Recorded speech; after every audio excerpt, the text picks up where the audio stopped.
Hello, Galaxy design স্টুডিওর আরেকটি নতুন ভিডিওতে সবাইকে স্বাগত। আশা করি তোমরা সবাই ভালো আছো। আজকে যে ডিজাইনটা আমি তোমাদের সাথে শেয়ার করছি সেটা কিন্তু পুরোপুরি আমার ডিজাইন নয়।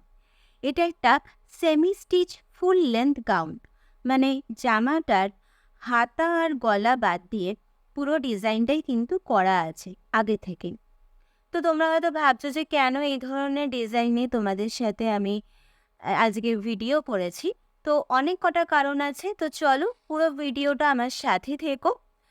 দেখো, এখানে যে গলার ডিজাইনটা করা আছে, গলার ডিজাইন অনুযায়ী কিন্তু মাপ এখানে হলো 8.5। কিন্তু আমি যার জন্য বানাচ্ছি, মানে যার গলার মাপে হবে, সেটা কিন্তু তার এই 8.5-এর থেকে অনেকটাই ছোট, তোমরা দেখতেই পাচ্ছ। তো এক্ষেত্রে অনেক কটা বিষয় বলার থাকে। যে ধরনের সেমি স্টিচ যে গাউনগুলো হয় বা সেমি স্টিচ যে মেটেরিয়ালগুলো হয়, বা অনেক মেটেরিয়াল এরকমও হয় যে আগে থেকে গলা করা থাকে। তো সেক্ষেত্রে এগুলো কি হয় যে যে গলা অনুযায়ী করা থাকে সেটা কিন্তু একটা নর্মাল মাপ অনুযায়ী করা থাকে, যেটা সবার মাপ অনুযায়ী হতেই পারে, মানে যেটা মোটামুটি সকলের মাপ অনুযায়ী হয়ে যাবে। তো সেটা রোগা থেকে মোটা সকলের জন্য একটা মাপ করা থাকে। তো সেক্ষেত্রে সেই অ্যাকর্ডিংলি যে তোমারও হয়ে যাবে সেটা কিন্তু নয়, এটা বুঝতে হবে। তো এখানে আমি যার মাপে করছি তার মাপ অনুযায়ী আমি গলা আর আমাদের যে কাঁধের মাপ সেটা আমি নিয়ে নিয়েছি, এবং আমি চেষ্টা করেছি যে যাতে তার গলাটা কাছাকাছি ডিজাইন অনুযায়ী আমি কাটতে পারি, কিন্তু সেটা পুরোটা সম্ভব নয়, নয়তো তার কাঁধ অনেকটাই চওড়া হয়ে যাবে এবং কাঁধ থেকে সেটা পড়ে যাওয়ার সম্ভাবনা, এই বিষয়গুলো কিন্তু থেকে যায় মাপ অনুযায়ী। সেজন্য যার যেটা মাপ সেই অনুযায়ী হওয়া কিন্তু খুব দরকার। কাপড়ে যে মাপ অনুযায়ী করা আছে বা যে ডিজাইন যতটা বর্ডার লাইন অবধি করা আছে সেটা অবধি করলে কিন্তু সেখানে সমস্যা আসতে পারে। তো আমি এখানে খুব আলতো করেই আমি এখানে মার্কিংগুলো করে নিচ্ছিলাম। আমি একদম কাপড়ের উপরিভাগ দিয়েই করেছি, মানে ভেতরে কিন্তু লাইনিং রয়েছে, সে কারণে আমি ওপরে যে ডিজাইনটা রয়েছে সেটা কিন্তু আমি দেখতে পাচ্ছিলাম না।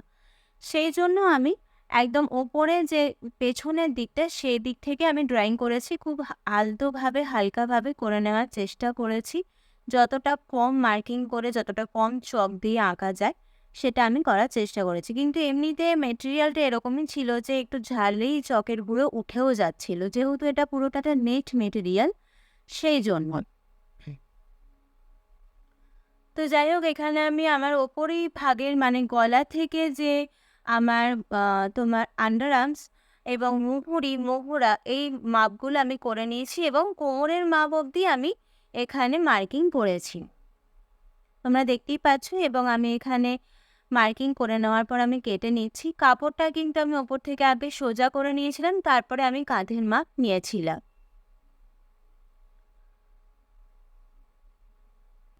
এখানে কাপড়ের ম্যাটেরিয়ালটা কিন্তু একদমই নেট, এবং ভেতরে যে লাইনিংটা ছিল অনেকটা সিল্ক টাইপের একটা ম্যাটেরিয়ালের একটা লাইনিং ছিল। তো দেখো তোমরা, গলার যে বর্ডার লাইনটা দেওয়া ছিল তার থেকে কিন্তু অনেকটাই ভেতর দিয়ে কিন্তু যার মাপে হচ্ছে তার গলাটা গেছে। এটা হচ্ছে হাতা। হাতাটা পুরোটাই নেটের ওপরে এরকম কাজ করা ছিল। তো এটা কিন্তু একদম ফুল লেন্থ অবধি হবে, মানে হাতাটার একদমই ফুল লেন্থ ছিল মাপটা।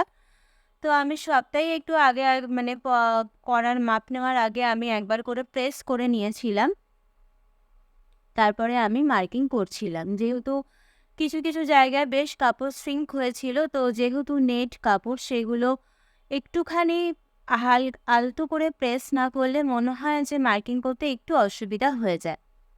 দেখো, আমি হাত আর মুহুরি যে ধরনের মাপে নিয়েছি তার থেকে কিন্তু ডিজাইনটা বেরিয়ে যাচ্ছে, কিন্তু কিছু করার নেই এখানে, যেহেতু সেই মাপ অনুযায়ী করতে হবে। ওই মাপ অনুযায়ী করলে অনেকটাই লুজিং হয়ে যাবে তার। তো আমি স্লিভটা কেটে নিলাম। এবার সব কিছুই কিন্তু জোড়ার পালা। সেমি স্টিচ যে মেটেরিয়ালগুলো হয় এক্ষেত্রে একটাই অসুবিধা হয় যে আমরা যখন যেটুকু পোর্শন স্টিচ করা আছে সেটা বাদ দিয়ে যেটুকু পোর্শন আমাদেরকে নতুন করে মার্কিং করে স্টিচ করতে হবে, সেই জায়গাগুলো কিন্তু মার্কিং করতে গেলে বেশ খানিকটা অসুবিধার মধ্যে পড়তে হয়। আমি জানি না বাকিদের কি মতামত। আমাকে তো পড়তে হয়েছে, তাই আমি আমি আমার এই বিষয়টা মতামতটা শেয়ার করলাম। তো যাই হোক, এবং যাদের ক্ষেত্রে এটা জানা নেই বা এটা যারা বুঝতে পারে না যে আমার এই ডিজাইন অনুযায়ী কেন হলো না, অনেকেরই এটা প্রশ্ন থাকে। তো আমি সেটা আশা করি তোমাদেরকে বোঝাতে পারলাম, যাদের যাদের এই ধরনের একটা প্রবলেম হয়, মানে বিশেষ করে যারা কাস্টমার থাকে তাদের এই ধরনের কিছু জিজ্ঞাসা থাকে যে অ্যাকর্ডিং টু এই ডিজাইন হলো না কেন। তো সেটা এই কারণেই হয় না যে যার যেটা মাপ সেই অনুযায়ী করাটাই হচ্ছে বাঞ্ছনীয়। তাতে করে কি হবে যে ফিটিংসটা ভালো হয়। তো দেখো, এই ধরনের ডিজাইনটাই ছিল, যেটা পুরোটাই নিচ থেকে করাই ছিল। আমি শুধুমাত্র হাতা আর গলাটাই ডিজাইন করেছি। পুরো জিনিসটাই নেটের ওপরে কাজ করা, এমব্রয়ডারি করা, মেশিন এমব্রয়ডারি। আজকের ভিডিও তোমাদের কেমন লাগলো প্লিজ কমেন্ট করে জানিও। আর এই ধরনের নতুন নতুন ভিডিও পেতে গ্যালাক্সি ডিজাইন স্টুডিওকে সাবস্ক্রাইব করতে ভুলো না। দেখা হচ্ছে আরেকটা নতুন ভিডিওতে খুব তাড়াতাড়ি। টাটা।